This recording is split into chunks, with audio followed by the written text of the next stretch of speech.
The wind carried ash through the streets of Redemption Creek, and with it, the last of Margot Brennan's hope.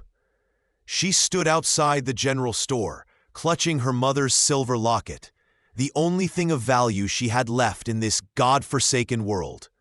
Her fingers traced the delicate engraving, worn smooth by 3 generations of Brennan women. Inside, a tintype of her parents, dead now 6 months from cholera.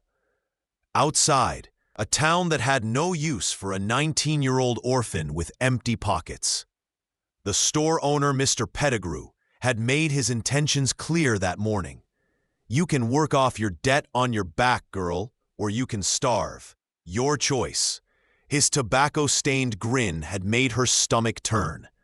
She'd run then, with nothing but the clothes on her back and the locket around her neck. Now, as the sun bled red across the Montana sky, she knew she couldn't run much farther. Before we continue with Margot's journey, I want to ask you something important. Could you take just a moment to subscribe to the From Wild West channel and give this video a like? Your support truly motivates us to bring you more quality stories like this one. I'd also love to know, where are you listening from right now? Are you at home, on the road, or perhaps keeping company with these tales while you work? Please drop a comment and let me know. Now, back to our story. Margot's stomach cramped with hunger as she passed the Golden Spur Saloon. Through the swinging doors, she could see men throwing dice, their pockets heavy with gold dust from the nearby mines. One of them looked up, caught her eye, and smiled in a way that made her walk faster. She'd heard what happened to desperate women in mining towns. She'd die before she became one of them. The livery stable loomed ahead, warm lights spilling from its open doors. She could smell hay and horses and wood smoke, the scent of life, of survival. Her feet moved before her mind could catch up, drawn like a moth to that promising glow. Inside, a man stood beside a massive bay stallion, running his hands along the horse's flanks with the kind of gentle reverence she'd only seen in church. He was tall, broad-shouldered, with dark hair that curled at his collar, and hands that looked like they could break bones or mend them with equal ease. A scar cut through his left eyebrow, giving him a dangerous look that his careful movements contradicted. "Stable's closed," he said without looking up.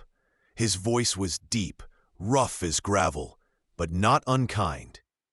"I'm not here for the horses." Margot's voice cracked. She hadn't spoken to anyone all day, and the words felt foreign in her mouth. "I need work, any work. I can clean, cook, mend. Don't need help." He finally glanced at her, and she saw his eyes were the color of storm clouds, gray and piercing and entirely too perceptive. His gaze swept over her once, taking in her torn dress, her dirty face, the way she swayed slightly on her feet. "When did you last eat?" "That's not, I'm offering to work, sir. I'm not asking for charity." "Didn't say you were." He moved to a workbench, pulled out a cloth-wrapped bundle, and tossed it to her. She caught it on instinct, nearly dropping it when the smell hit her. Bread and meat and cheese. Her mouth watered so fiercely she thought she might faint. "Eat that. Then we'll talk about work." Pride warred with hunger in her chest, but hunger won. She sank onto a hay bale and unwrapped the bundle with shaking hands, trying to eat slowly and failing miserably. He watched her for a moment, something dark and knowing in his expression, then returned his attention to the horse. "Name's Caleb Hawthorne," he said after a while. "I run a ranch about 10 miles north of here. Lost my cook last week when he decided California sounded better than Montana." "You really know how to cook?" Margot swallowed hard, the food sitting heavy in her empty stomach. "My mother taught me. She said a woman who can cook well will never starve." The bitter irony of those words made her want to laugh, or cry, or both. Your mother was wrong. His bluntness should have offended her, but there was a strange comfort in his honesty. In this world, a woman needs more than cooking to survive. But it's a start. He finished with the horse and turned to face her fully. I can offer you room, board, and $1 a day. You cook for me and my ranch hands. There's 5 of us total. You keep the main house clean. In return, you get a locked room, 3 meals, and your wages. And before you ask, yes, the lock is on your side of the door.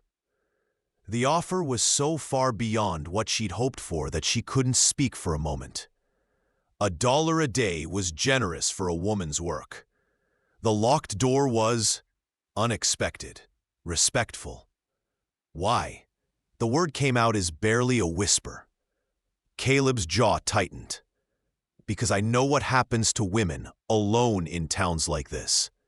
Because my sister died in a place like Redemption Creek, and no one helped her. Because you look like you'd rather die than compromise your dignity, and I respect that.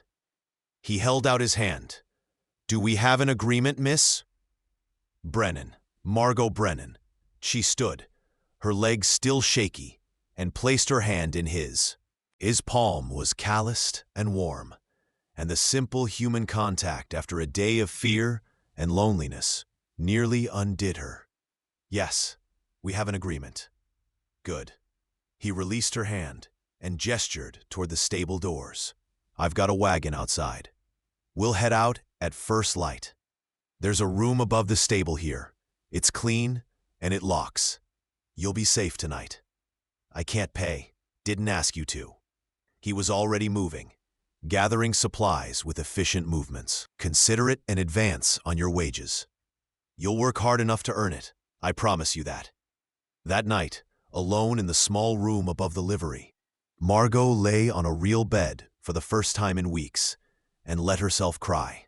Not from sorrow, though God knew she had enough of that, but from relief, from the crushing weight of fear finally, briefly, lifting from her chest. She didn't know if she could trust Caleb Hawthorne, but for tonight, she was warm and fed and safe. For tonight, that was enough. The Hawthorne Ranch materialized from the morning mist like something from a dream. A sprawling 2-story house flanked by barns and corrals, with the Rocky Mountains rising purple and magnificent in the distance. Margot had dozed during the 2-hour wagon ride, exhaustion finally claiming her, and she woke to find Caleb watching her with an expression she couldn't quite read. "Welcome to Hell's Half-Acre," he said, a hint of dry humor in his voice. "That's what the locals call it. The land's hard, the winters are brutal, and the nearest neighbor is 12 miles away. Still want the job?" She looked at the ranch, at the way the sunrise painted everything gold and orange, at the smoke rising from the chimney promising warmth and life. Yes, good answer. He helped her down from the wagon, his hands spanning her waist as he lifted her as easily as if she weighed nothing. She felt the strength in him, the controlled power, and wondered what kind of man could be so gentle and so obviously dangerous at the same time. The ranch hands appeared as they approached the house. 4 men ranging from a grizzled old-timer with a magnificent white beard to a fresh-faced boy who couldn't have been more than 16. Caleb made quick introductions. Tom, the foreman, Diego and James, brothers who'd worked the ranch for 5 years, and young Bobby, whose mother had died last spring. "This is Miss Brennan," Caleb said, his tone brooking no argument. "She's our new cook and housekeeper. She's under my protection, which means she's under all of our protection. Anyone have a problem with that?" The men shook their heads, and Margot saw only respect in their eyes. Respect for her, and more importantly, respect for Caleb. Whatever kind of man he was, his people trusted him. Good. Tom, show Miss Brennan to her room. I'll bring in her things. I don't have any things, Margot said quietly. Caleb's jaw tightened again. She was beginning to recognize that tell, the way he clenched his teeth when something angered him. Then we'll remedy that. Tom, show her the room anyway. Miss Brennan, take today to settle in. Get your bearings. Tomorrow, you start earning that $1 a day. Her room was on the second floor of the main house, with a window overlooking the mountains, and a door that did indeed have a lock. The furniture was simple but well made. A bed with a real mattress, a wardrobe, a washstand with a pitcher and basin. On the bed lay a neat stack of clothing, 2 dresses, a nightgown, a warm shawl. Plain, practical things, but clean and whole, and infinitely better than her current torn and dirty dress. Boss's sister's things, Tom said gruffly. She was about your size. He wants you to have them. The sister who died. Margot touched the fabric gently, feeling the weight of that loss in the simple gift. Thank you. Tom nodded and left, and she was alone. She stripped off her ruined dress, washed in the basin with soap that smelled like lavender, and put on one of the dresses. It fit almost perfectly, the dark blue fabric soft against her skin. She braided her hair, pinned it up, and looked at herself in the small mirror above the washstand. For the first time in months, she looked like a person again. Not a refugee, not a beggar. A person. She found the kitchen easily, drawn by instinct and years of habit. It was spacious and well-equipped, with a massive cast-iron stove, shelves lined with preserved goods, and hanging herbs that filled the air with the scent of rosemary and thyme.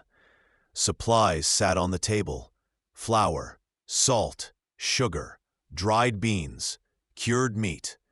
Everything she needed to feed hungry men who worked hard. Her hands moved automatically, measuring and mixing, building a fire in the stove. Cooking had always calmed her, the simple alchemy of turning raw ingredients into sustenance.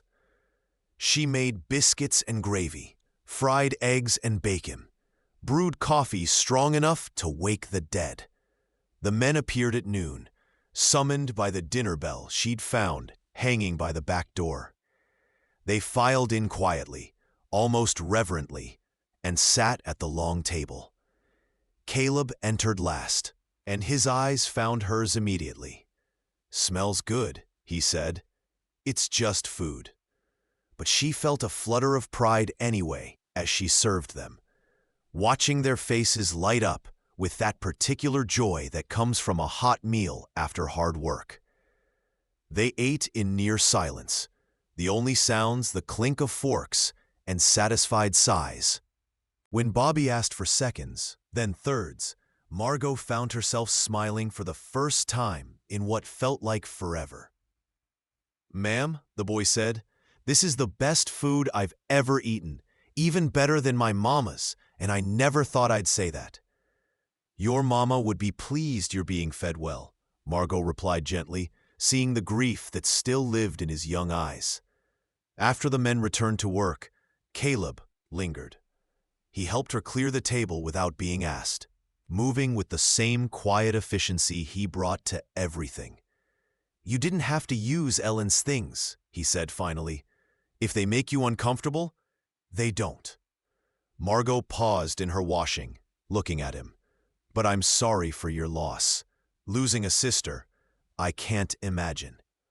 She was younger than you, 17 when she died." His voice was flat, but she heard the ocean of pain beneath it. "She ran away from home after our father tried to marry her off to a man 3 times her age, made it as far as Redemption Creek before she ran out of money. She did what she thought she had to do to survive." He stopped, jaw working. When I finally found her, it was too late. Cholera had taken her 3 days before I arrived. Margot set down the plate she was holding and moved to stand before him. She didn't touch him. They barely knew each other. But she held his gaze. I'm sorry. That's a grief I understand. I lost both my parents to cholera 6 months ago. Then you know. He straightened, and she saw him forcibly push the emotion back down. That's why I offered you the job. Why I'll offer the same to any woman in your position. Because Ellen deserved better, and so do you. I'll work hard, Margot promised. You won't regret this. I know I won't. His gray eyes held hers for a long moment. Because you're not property, Margot Brennan. You're a person. Don't ever forget that. The words settled into her chest. A balm on wounds she hadn't realized were still bleeding. I won't. The days fell into a rhythm as natural as breathing. Margot rose before dawn to start the stove, baked bread while the coffee brewed, prepared meals that brought the men in from the fields with eager anticipation. She cleaned the house, mended clothes, learned the particular preferences of each ranch hand. Tom liked his coffee black as sin. Diego had a sweet tooth and nearly wept when she made apple pie. James was allergic to sage. Bobby needed gentle mothering and got it in the form of extra biscuits and patient listening. And Caleb? Caleb was a mystery she couldn't quite solve. He was always the first one up and the last to bed, working himself harder than any of his hands. He was fair but demanding, quick to praise good work, and equally quick to correct mistakes. The men respected him, but more than that, they trusted him. She saw it in the way Diego brought his concerns about his pregnant wife to Caleb first, in the way young Bobby saw his approval like a son seeking his father's. With her, he was unfailingly polite and distant. He thanked her for meals, helped with heavy lifting without being asked, and never once crossed the invisible line that separated employer from employee. But sometimes she'd catch him watching her with an expression that made her breath catch, like he was seeing something that surprised him, something that almost hurt. 3 weeks into her employment, a spring storm rolled in with biblical fury. Rain lashed the windows, thunder shook the foundations, and lightning split the sky with such violence that Margot jumped every time. She'd never liked storms, not since the one that had torn through her family's farm when she was 10, killing their livestock and nearly killing her father. She was in the kitchen, trying to distract herself by making tomorrow's bread, when Caleb found her. His shirt was soaked through, clinging to his broad shoulders and chest, and his dark hair dripped water onto the clean floor. "Storm's getting worse," he said. "I want everyone in the main house tonight. The bunkhouse roof is old. It might not hold if this keeps up." Margot nodded, focusing on kneading the dough with more force than necessary. Another crack of thunder made her flinch, and she felt his attention sharpen on her. "You afraid of storms?" "No." The lie was automatic, unconvincing. Margot, he moved closer, and she could feel the heat of him, despite his wet clothes. "Look at me." She did, reluctantly, and saw only concern in his gray eyes. "It's just weather," he said gently. "It can't hurt you in here." "I know that." She turned back to the dough, her hands shaking slightly. Knowing doesn't always help. He was silent for a moment, then moved to the stove, poured himself coffee, and settled into a chair at the table. "Talk to me. Distract yourself." "About what?" "Anything. Tell me about your life before."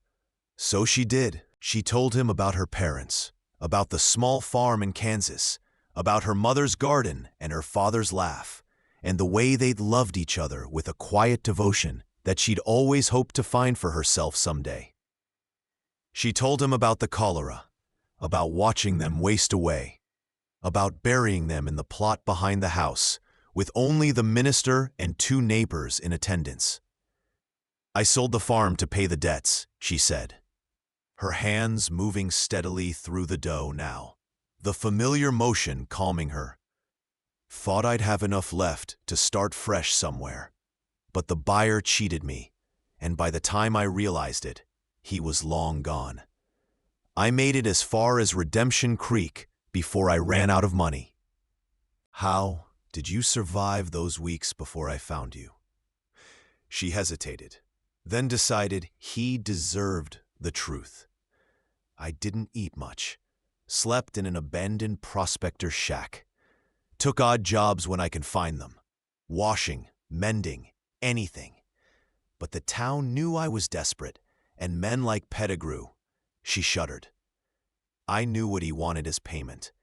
I would have starved first." "I believe you." Caleb's voice was rough with anger. Not at her, she realized, but for her. "You're tougher than half my ranch hands." "I don't feel tough." "Tough isn't about feeling. It's about what you do when you're terrified." He stood, moved to stand beside her at the counter. "Here, you're overworking it. Gentle hands make better bread." He placed his hands over hers, guiding her movements, and Margot froze. His palms were warm and calloused, his touch careful despite his obvious strength. He stood so close she could feel his breath on her neck, could smell leather and rain and something indefinably male that made her heart race. "Like this," he murmured, his fingers gently pressing hers into the dough. "Feel how it responds? Too much force and it gets tough. You want it to yield, not resist." Margot couldn't speak, couldn't breathe. Every nerve in her body was focused on the points where his skin touched hers, on the solid warmth of him at her back, on the way her traitorous body leaned into him without her permission. "Caleb," she whispered. He went absolutely still. Then, slowly, he lifted his hands from hers and stepped back. When she dared to look at him, his face was carefully blank, but his eyes burned. "I should check on the others," he said, his voice strained. "Wait!" The word burst from her before she could stop it. "Don't go. Margot, please." She turned to face him, her flour-dusted hands hanging uselessly at her sides. "I know you're being respectful.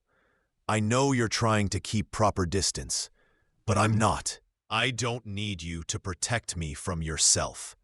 You've been nothing but kind to me. You don't understand." He raked a hand through his wet hair, looking more agitated than she'd ever seen him. "Ellen died because men saw her as something to use and discard. I can't. I'm not Ellen." Margot took a step toward him. "And you're not those men. How do you know?" The anguish in his voice made her ache. "How do you know I'm not just like them, just better at hiding it?" "Because you gave me a locked door." She took another step. "Because you offered me work instead of demanding payment. Because you look at me like I'm a person, not property. Because right now you're trying to leave to protect me, even though I can see you don't want to." "I don't want to," he admitted, his voice barely above a whisper. "God help me, Margot. I think about you constantly. You're the first thing I see when I wake up, and the last thought I have before sleep. But you work for me. You depend on me. I won't abuse that. What if I'm the one who wants to?" The boldness of her words shocked them both.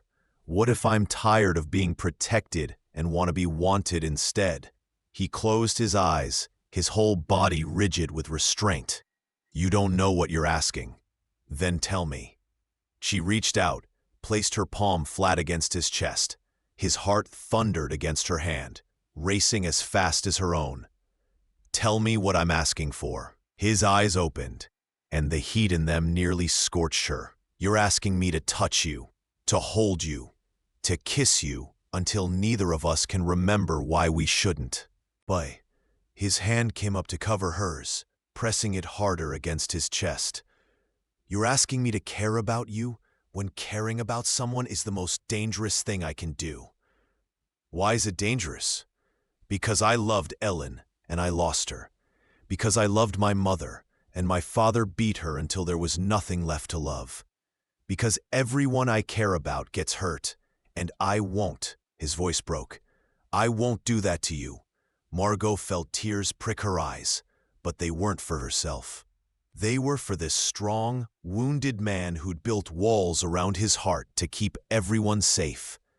"Caleb Hawthorne, you listen to me. Love isn't what hurt them. Evil did. Cruelty did. And you are neither of those things. You can't know that. I can." She lifted her other hand to his face, cupping his scarred cheek. He flinched, but didn't pull away. "Because I see you. Every day I see you. The way you're patient with Bobby. The way you paid for Diego's wife's doctor bills out of your own pocket. The way you work yourself to exhaustion so your people can rest. You're not your father, Caleb. You're nothing like him." "You don't know my father."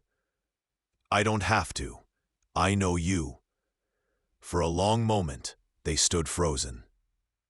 Her hands on him, his eyes searching hers for something she desperately wanted to give. Outside, the storm raged. Inside, a different kind of storm built between them. "I want to kiss you," he said finally, roughly. "I've wanted to since the first night, when you stood in my stable, looking like you'd fight the devil himself before you'd compromise your dignity.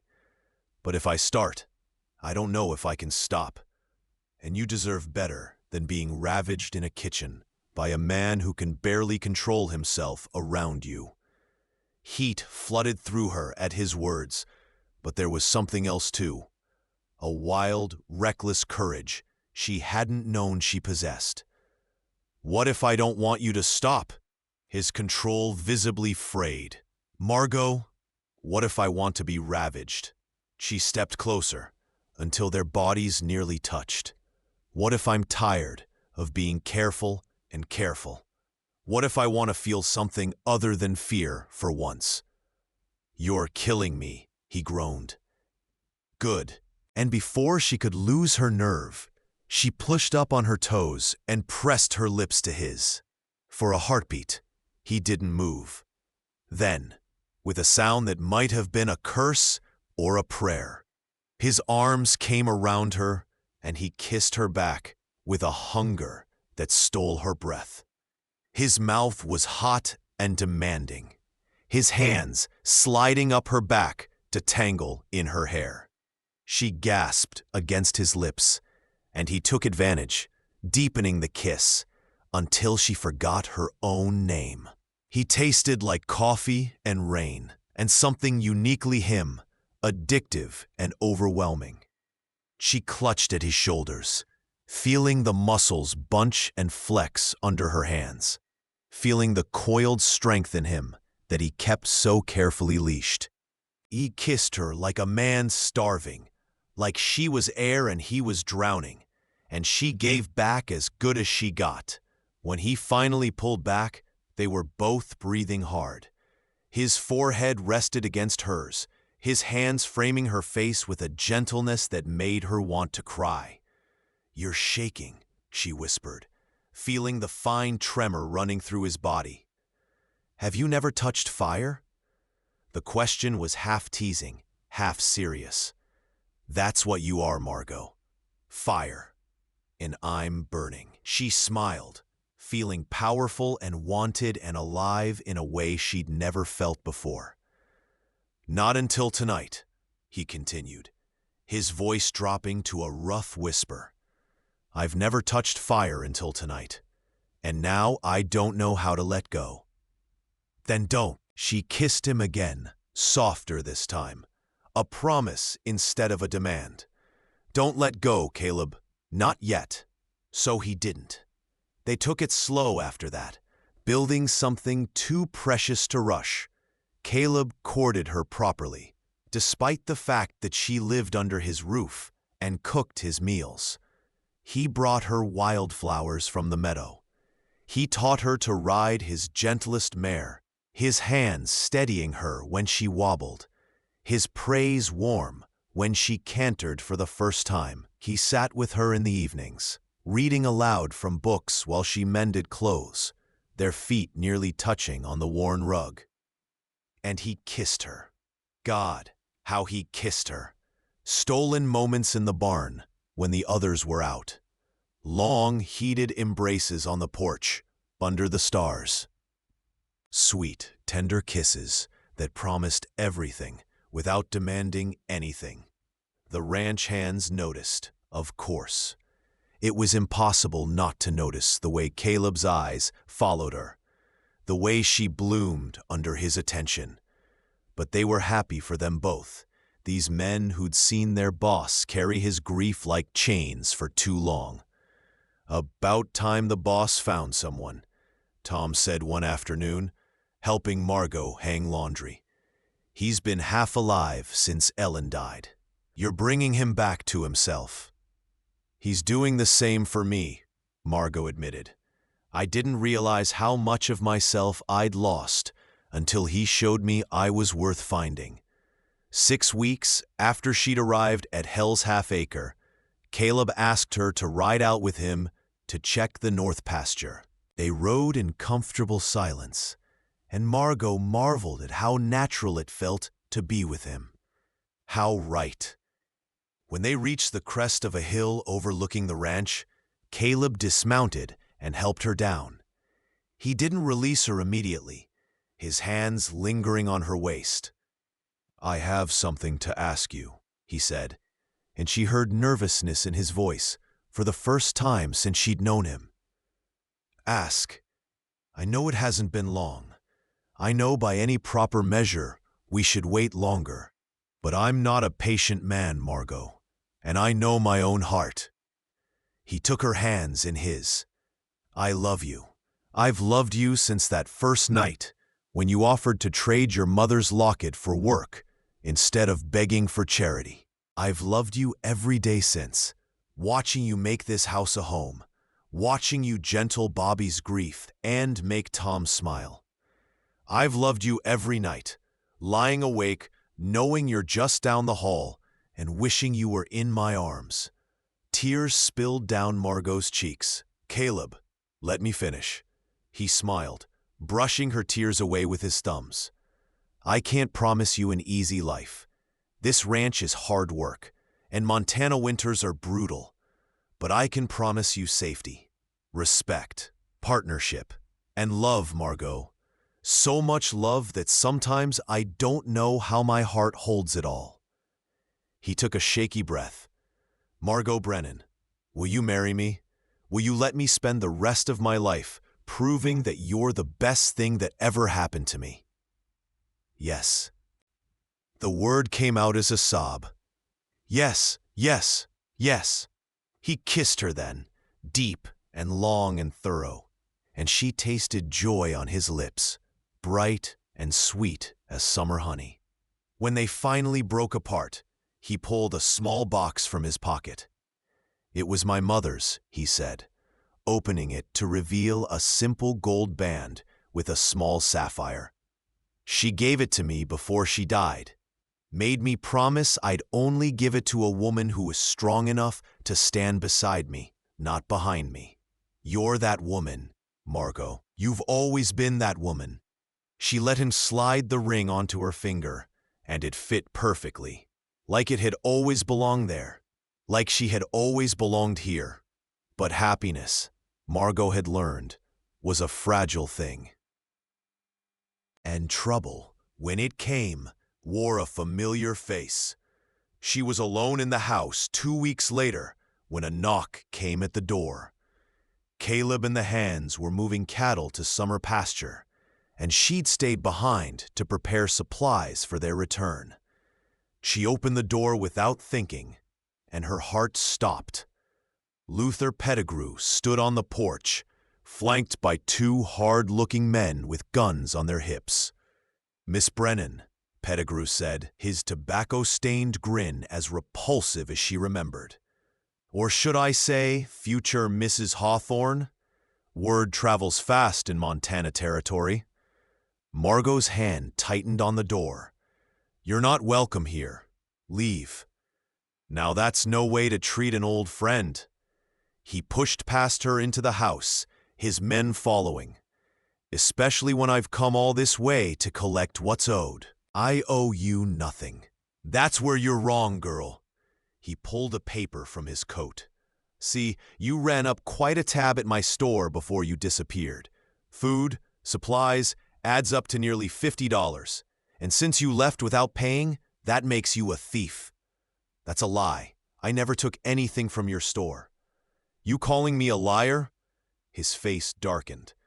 "I got the ledger right here, with your name signed at the bottom. Course, we both know you didn't actually sign it, but who's the law going to believe? A respected businessman or a desperate orphan who's been living in sin with a rancher? I'm not living in sin. We're engaged." "That's so?" Pettigrew's smile widened. "Well then, your fiancé can pay your debt. $50 plus interest. Call it 100 even. Or—" He looked around the house, his gaze calculating. "I could take payment another way. This is nice property. Good water rights. Your man might be willing to sell to make this problem go away." Margot's blood ran cold. "This is extortion." "This is business." He moved closer, and she smelled whiskey and tobacco and malice. "You got until sundown tomorrow to pay. Otherwise, I go to the marshal in Redemption Creek with my ledger and my witnesses. They'll have a warrant for your arrest by the end of the week. And when they come to take you—" He leaned in, his breath hot on her face. "Well, accidents happen when women resist arrest. Be a shame if you didn't make it to trial." The threat was clear. The trap was perfect. If she told Caleb, he'd pay or he'd fight. And either way, Pettigrew won. Either he got money or he got Caleb arrested or killed for assault. If she didn't tell Caleb, she'd hang for a theft she didn't commit. "Get out," she said, her voice shaking with rage and fear. "Get out of my house." "Your house?" Pettigrew laughed. "Girl, you don't own nothing but the dress on your back, and even that belongs to a dead woman." He tipped his hat mockingly. "Sundown tomorrow, don't forget." They left, and Margot sank to the floor, her mind racing. $100, might as well be 1,000. She had no way to get that kind of money. Her wages barely covered her own needs. She couldn't ask Caleb. He'd mortgage the ranch if necessary to save her, and she wouldn't let him lose everything he'd built because of her. There was only one solution. She had to leave. She wrote the letter with shaking hands, tears blurring the ink. "Caleb, by the time you read this, I'll be gone. Please don't look for me. There are things in my past I haven't told you, debts I have to answer for alone. I thought I could outrun them, but I was wrong. You gave me the best weeks of my life. You made me believe I was worth something, that I deserved happiness. That was a gift beyond price. But I can't stay and let my troubles become yours. You've sacrificed enough for people you love. I won't let you sacrifice anything for me. The ring is on the table. Give it to someone who can keep it. Someone who won't bring shame to your name or danger to your door. I love you. That's why I'm leaving. Margot." She left the letter on the kitchen table, the ring beside it, and packed what little she owned. The sun was setting as she saddled the mare Caleb had taught her to ride. She'd head east, maybe find work in one of the larger towns. Stay ahead of Pettigrew and his lies. Live half a life, but a life where Caleb was safe. She was mounted and ready to go when she heard hoofbeats. Her heart sank. Too soon. Caleb wasn't supposed to be back until tomorrow. But it wasn't Caleb who rode into the yard. It was Tom, Diego, James, and Bobby, their faces grim. "Where you think you're going, ma'am?" Tom asked. I have to leave. It's complicated." "It's Pettigrew," Diego said flatly. "We know. We were in town getting supplies when we heard him bragging about his plan. Figured we'd better get back here quick." "How much is he asking?" James wanted to know.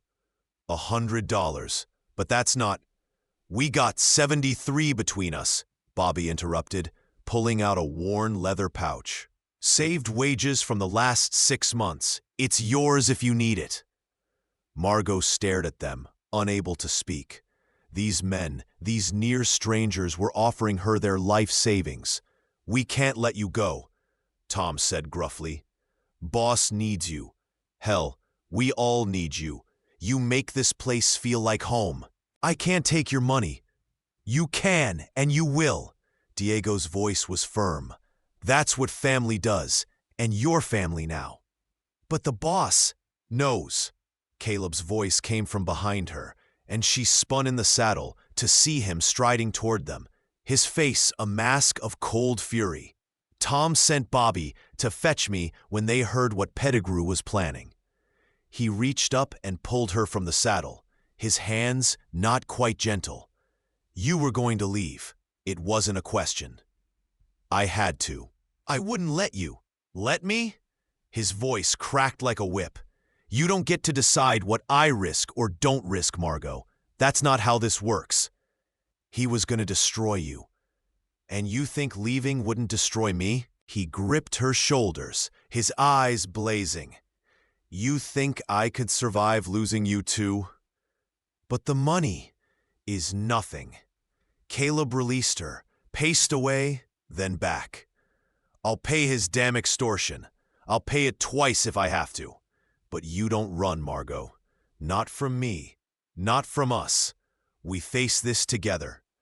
"He'll just come back for more," she said despairingly. "Men like him always do." "Then we make sure he can't." Caleb's smile was not pleasant. "Tom, Diego, I need you to ride to Redemption Creek tonight. Find the marshal. Tell him Luther Pettigrew is running an extortion scheme. I imagine if we look close, we'll find this isn't the first time he's pulled this trick." "What about the ledger?" Margot asked. "He has my signature." "Forged," Caleb said flatly. "Which is illegal, and extortion is illegal.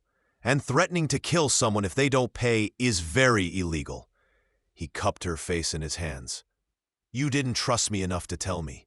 That's what hurts, Margot. That you thought I'd choose property over you." "I was trying to protect you," she whispered. "I know, but I don't need protection. I need you. Stubborn, brave, impossible you." He kissed her forehead. "Promise me you won't run again. Promise me that whatever comes, we face it together." "I promise." She wrapped her arms around him, burying her face in his chest. "I'm sorry. I'm so sorry." "Don't apologize for being scared. Just promise you'll fight instead of flee." "I promise." The confrontation with Pettigrew came the next day, and it was uglier than Margot had feared. He arrived at noon, with the marshal and 4 armed men, his forged ledger in hand, and confidence in his step. That confidence died when he saw not just Caleb and his ranch hands, but a dozen other ranchers from neighboring properties, all armed and all glaring at him with undisguised hostility. "Luther Pettigrew," the marshal said, his voice heavy with disgust. "You're under arrest for extortion, forgery, and conspiracy to commit murder." "What? I've got proof right here." You got a badly forged signature and a reputation for preying on desperate women. The marshal nodded to Tom. Mr. Grierson here told me about 3 other women you pulled this scheme on in the last 2 years. One of them committed suicide rather than face your false charges. That's murder in my book. Pettigrew's face went purple. You can't prove anything. Can't I? The marshal pulled out a different ledger. Funny thing about keeping 2 sets of books, Luther. Real easy to prove fraud when we found your actual records in your office. Not a single entry for Miss Brennan, but plenty of entries for the men you've been cheating on or waits. They took Pettigrew away in chains, still cursing and threatening. His men scattered, wanting no part of a sinking ship. And Margot stood on the porch of her home, her real home, and watched justice finally catch up to evil. It's over, Caleb said, pulling her close. Is it ever really over? But she let herself relax against him, feeling safe for the first time in as long as she could remember. It is for us. He tilted her chin up, his gray eyes soft. Marry me, Margot. Tomorrow, next week, whenever you want. But marry me soon, because I'm tired of sleeping alone knowing you're right down the hall. She laughed, the sound rusty but genuine. Scandalous. Is that a yes? That's a yes. They were married 3 days later in a simple ceremony in the ranch's main room, with the hands as witnesses and a traveling preacher to officiate. Margot wore Ellen's best dress, altered to fit, and carried wildflowers from the meadow. Caleb wore a suit that made him look uncomfortable and devastatingly handsome all at once. I, Caleb Hawthorne, take you, Margot Brennan, to be my lawfully wedded wife, he said, his voice strong and clear. I promise to protect you, to honor you, to stand beside you in good times and bad. I promise to see you, always to see you. When the preacher pronounced them married, Caleb kissed her with a tenderness that made her cry, and the ranch hands cheered so loudly that the noise echoed off the mountains. That night, in the room that was now theirs, Caleb undressed her slowly, reverently, his hand afterward. Wrapped in his arms with her head on his chest, she listened to the steady thunder of his heartbeat and smiled. "What are you thinking?" he asked, his fingers tracing lazy patterns on her bare shoulder. "That I'm exactly where I'm supposed to be. Together," he said, the word a promise and a benediction. "Together," she agreed. 5 years later, Margot Hawthorne stood on the porch of their expanded house, watching her husband teach their 4-year-old daughter to ride. Emma had her father's gray eyes and her mother's stubborn chin, and Margot loved her with a fierceness that sometimes scared her. "Higher, Papa," Emma shrieked as Caleb lifted her onto the saddle. "Not too high," Margot called. "Remember what happened last time?" Caleb grinned at her, unrepentant. She barely fell. She broke her arm. "Kids heal fast," Tom said, emerging from the barn with Bobby, who was 21 now and engaged to a sweet girl from town. "The girl's got her daddy's nerve." "That's what I'm afraid of," Margot muttered, but she was smiling. The ranch had prospered under their joint management. Margot kept the books now, having discovered a talent for numbers that served them well. They expanded the herd, built a new barn, hired more hands. Hell's Half Acre had become one of the most successful ranches in Montana Territory. But more than that, it had become a sanctuary. Word had spread about the Hawthorns and their willingness to help women in desperate situations. 3 other women worked at the ranch now, earning fair wages and learning skills that would serve them wherever they chose to go. 2 had moved on to start businesses in town. One had married Diego and was expecting her second child. Caleb caught Margot watching him and smiled. That slow, devastating smile that still made her heart race. He helped Emma down from the horse and walked over, pulling Margot into his arms right there on the porch, in front of God and everyone. "What was that for?" she asked, laughing. "Do I need a reason to kiss my wife?" "I suppose not." "Good." He kissed her again, deeper this time. "Because I plan to keep doing it for the next 50 years. Only 50? Maybe 60. We'll see how it goes." Emma tugged on Margot's skirt. "Mama, tell the story." "Which story, sweetheart?" "The one about the fire." Emma's eyes were wide and earnest, about how Papa touched fire and wasn't scared anymore. Margot met Caleb's gaze, saw the love and laughter there, and smiled. "Once upon a time," she began, "there was a man who thought he'd never love again, and a woman who thought she'd never be safe. And one stormy night, they found each other." She told the story simply, leaving out the darker parts, focusing on the courage it took to trust again, to choose love despite fear, to touch fire and not get burned. "And they lived happily ever after?" Emma asked when she finished. "They lived," Margot corrected gently, "and they were happy. But it wasn't automatic, sweetheart. They had to work at it every day. They had to choose each other every morning. That's what real love is. Not a fairy tale, but a choice you make over and over. Did Papa choose you today? He did. Will he choose you tomorrow?" Caleb knelt beside his daughter, his expression serious. "Every tomorrow for the rest of my life. That's a promise." Emma considered this, then nodded, satisfied. "Good, because Mama makes the best biscuits, and we'd be sad if she left."